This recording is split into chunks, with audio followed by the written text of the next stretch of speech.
আমি যখন বারবার ভালোবাসি ভালোবাসি বলতাম, তুমি বলতে অতিরিক্ত কিছুই ভালো না।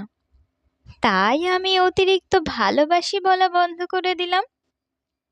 আমি যখন সারাদিন পর একটু সময় চাইতাম আমাকে দেওয়ার জন্য, তুমি বলতে সবসময় কথা না বলে সময়ের দাম দিতে শেখো।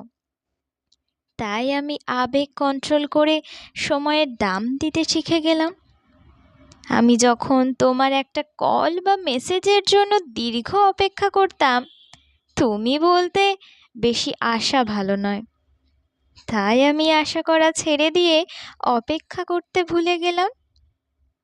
আমি যখন তোমাকে নিয়ে খারাপ স্বপ্ন দেখে তাড়াহুড়ো করে ফোন করে তোমার খোঁজ নিতাম, যে তুমি ঠিক আছো কিনা সেটা জানার জন্য, তুমি বলতে পাগলামিটা এবার একটু কমাও।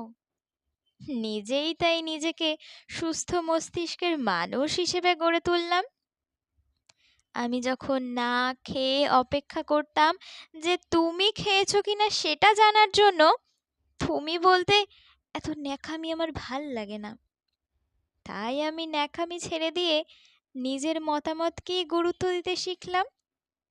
আমি যখন কান্নায় ভেঙে পড়তাম তোমার অবহেলায়, তুমি বলতে এত দুর্বল কেন তুমি। তাই কান্না ছেড়ে নিজেকেই আমি শক্ত করে নিলাম।